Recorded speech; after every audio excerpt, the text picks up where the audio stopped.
करती हैं। ओ है ना, कोई भी अच्छा लगा ओ, कोई गंदा लगा ओ। एक फ्रेंड था कॉलेज में, Utkarsh Mishra, he was from Faizabad UP, बिल्कुल मतलब मेरा रूम के साइड में ही रहता, मस्त बंदा, उसको पढ़ाई लिखाई इन सब दीन दान दुनिया से वो बहुत ऊपर उठ चुका था। तो उन्होंने प्रॉपर अपने पंख फैलाए गिद्ध जैसे और धै धै धै चला चला के खूब एंजॉय करने की कोशिश करी। और ये ऐसे जो मुंह बना रहे हैं ना, आज से ज्यादा इसमें लड़कियां होती हैं, ठीक है। इनको कोई घिनौनी चीज बोल दे ना, भाई साहब अभी बोलने वाले हो, इनको पहले से पता लग जाता है कि भाई कुछ घिनौनी चीज बोलने वाली है, उसमें पहले से ही पहले से ऐसे हो जाता है ना। लड़कियों को घिनौनी चीज पहले से फील होने लग जाती है, लड़कों को होने के बाद पता लगता है मर्दवा ये तो खराब हो गई बा है। ऐसा लगता है ना, बहुत सेंसिटिव होती हैं लड़की। ऐसे ही मैं, जैसे एक वर्ड होता है, मैंने लक्ष्य वालों को बताया था, पता नहीं आपको बताया था, लक्ष्य वालों को बताया था, मुझे नहीं पता, लेकिन मैं बता देता हूं क्योंकि यहाँ पे बिल्कुल फिट हो रहा है, ठीक है। मेरा एक फ्रेंड था कॉलेज में, Utkarsh Mishra, he was from Faizabad UP, बिल्कुल मतलब मेरा रूम के साइड में ही रहता था, ठीक है। और बहुत ही मस्त बंदा, ठीक है, बहुत ही मस्त बंदा, उसको पढ़ाई लिखाई इन सब दीन दान दुनिया से वो बहुत ऊपर उठ चुका था। एग्जाम मार्क्स, जॉब, ये सब बहुत छोटी चिंताएं थी उसकी लाइफ। उसकी चिंताएं जो लाइफ में मेजर ये थी कि सुबह उठ के खाना क्या खाया जाए, इंजॉय कैसे किया जाए। आईआईटी में तो पहुंच गए, यहीं तक का सपना हम देखे थे, इसके आगे का तो कभी सोचे ही नहीं थे कि जॉब भी लेनी है, तो वो हम बाद में सॉर्ट आउट करेंगे, पहले हमारा मनोरंजन होना चाहिए, ठीक है। तो उसी मनोरंजन के दौर में ही उनकी किसी महिला मित्र से बात हुई, ठीक है। स्कूल की फ्रेंड थी और फिर वो भी कॉलेज में गई, तो दोनों के पर मिले, और एक पर से उड़ने से क्या ही फायदा, टेढ़ा हो जाएंगे। तो उनके पूरे पर उन्होंने हमको एक बात बोली, देखो भाई, लोग कहते हैं कॉलेज में जाने के बाद पर निकलते हैं, तो अब देखो या तो पर एक साइड का निकालोगे या तो दूसरे साइड का निकालोगे, है ना, लेफ्ट या राइट।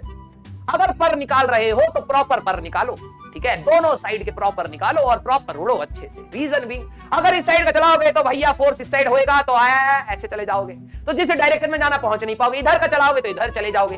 तो डायरेक्शन बैलेंस करने के लिए और प्रॉपर जहां उड़ के जाना है वहां तक के लिए दोनों पर उड़ाने चाहिए। तो उन्होंने प्रॉपर अपने पंख फैलाए गिद्ध जैसे और धै धै धै चला चला के खूब एंजॉय करने की कोशिश की। तो जो महिला मित्र मिली उनसे फोन पे बतियाना स्टार्ट हुआ। हमारे टाइम पर ही सभी के पास फोन आना स्टार्ट हो गया था, मोबाइल रेवोल्यूशन इंडिया में हमारे पास सब बच्चों के पास होने लग गया था।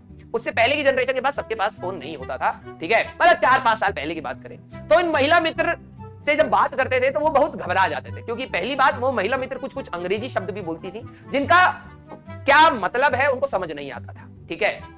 एक शब्द था ऐसे, अब ये महिला मित्र बहुत ज्यादा यूज करती है, ठीक है। एक ये शब्द था, अब आप सभी लोगों को पता होगा ये क्या है, क्योंकि आप हमसे भी आगे की जनरेशन के हैं और इसका मतलब हमें भी नहीं पता था। सच बताए तो हमें भी इसका मतलब नहीं पता था, राइट। सारी लड़कियां जानती हैं, सारी लड़कियां मेजॉरिटी वर्ड्स इसी फॉर्म में ही यूज करती हैं। ओ है ना, कोई भी अच्छा लगा ओ, कोई गंदा लगा ओ। हमें तो यही समझ आता है ना। तो वो मेरे पास घबराया घबराया आया और कह रहा है कि यार हमें ना इसकी भाषा समझ नहीं आती है। मैंने कहा क्यों, क्या दिक्कत है? कह रहे यार ये बीच बीच में ना पता नहीं सियार की जैसे बोलती है। मैंने कहा सियार? कह रहा लोमड़ी के जैसे बोलने लगती है। मैंने कहा अरे यार ये तो बड़ी अजीब सी बात है। कह रहा हाँ। मैंने कहा ऐसा कैसे हो सकता है, इंसान ही है। कह रहा लेकिन यार बहुत दिक्कत होता है, बीच बीच में ना वो आऊ आऊ। मैंने कहा यार ये तो कार्टून में दिखाते थे कि वो जो सियार है वो अंधेरे में उस पे जाता है पहाड़ पे और चिल्लाता है आऊ। मैंने कहा हाँ। कह रहा हाँ वैसे ही बोलती है। यार तो बड़ी घबराहट वाली बात है। मैंने कहा कि क्या दिखाओ जरा मैसेज, तो उसके मैसेज में ये लिखा हुआ था। अब हम दोनों बैठ के कह रहे हैं ये बात ऊपर सही सी चल रही है, बीच में अचानक ये सियार के जैसे आवाज काहे निकालो, आऊ है। तो हम दोनों कह रहे हैं आऊ है, ओ है, क्या है, समझ नहीं आ रहा। तो हमने एक और अपने मित्र से सहयोग मांगा कि भाई प्लीज हमको ये समझाइए कि यहाँ पर क्या दिक्कत क्या है। महिला मित्र को रेबीज है, काट गया सियार। अरे पागल हो क्या है, ये ओ है ओ। मैंने कहा ओ, हम तो समझे इसको आऊ। कह रहे नहीं रहे, आऊ में यू आता है, ये ओ। मैंने कहा इसका मतलब? कह रहे अगर कोई चीज प्यारी लगती है तो लड़कियां उसमें बोल देती हैं ओ, ठीक है। तो मैंने कहा अच्छा भाई साहब, तब हमारे मिश्रा फ्रेंड को बिल्कुल जान में जान है कि चले कम से कम सियार तो नहीं है। बाद में पता लगे हमें ही काट जाए, रेबीज हो जाए। उसको सबसे बड़ा डर यह था कि कहीं मौज मस्ती में रुकावट बाधा नहीं आनी चाहिए। हाँ ठीक है। फिर उसके बाद अगले दिन आया, कह रहा भाई, तो उसको थोड़ा सा रिलीव हुआ तो थोड़े से जोक क्रैक करने लगा। बहुत अच्छा जोक मारता था, बहुत अच्छा। अगर मैं तुम्हें थोड़ा सा हंसा पा रहा हूं तो ये उसी का ही योगदान है कि उसने ही मतलब हमें सिखाया कि जोक कैसे मारते हैं। फिर उसके बाद कुछ दिन के बाद उसने जोक क्रैक करने लगा तो महिला मित्र बिल्कुल खुश, हंस रही है, तो कह रहा है यार देखो सब कुछ सही चल रहा है, लेकिन बीच बीच में वो हमको गरिया देती है। मैंने कहा गरिया देती है काहे? कह रहा मुझे ऐसा लगता है कि हमारा जोक ना कई चीज उनको समझ नहीं आता है। मैंने कहा अच्छा ये भी हो सकता है, कईयों को नहीं समझ आता होता है, ठीक है, हमें भी नहीं आता तुम्हारा।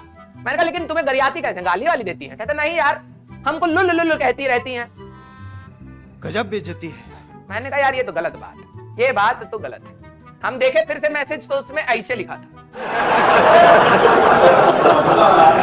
ठीक है, इसको तो हम देखे थे, इसको हम देखे थे, ठीक है। मैंने कहा ये लुल नहीं कह रही है तुमको, पगले लॉल कह रही है।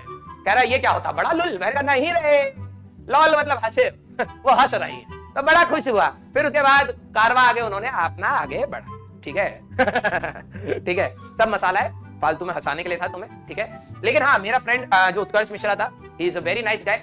अगर इन फ्यूचर अगर मैं कभी, मतलब मैं कई बार सोचता हूं कि मैं अपने स्टूडेंट्स को ना लाइफ जीने के मतलब मॉडल्स दिखाऊं, कि मॉडल्स मतलब वैसे वाले मॉडल्स नहीं, कि मतलब किस तरीके से लाइफ जी जा सकती है। जैसे एक मैं जी रहा हूं, being responsible for what I am doing, ठीक है।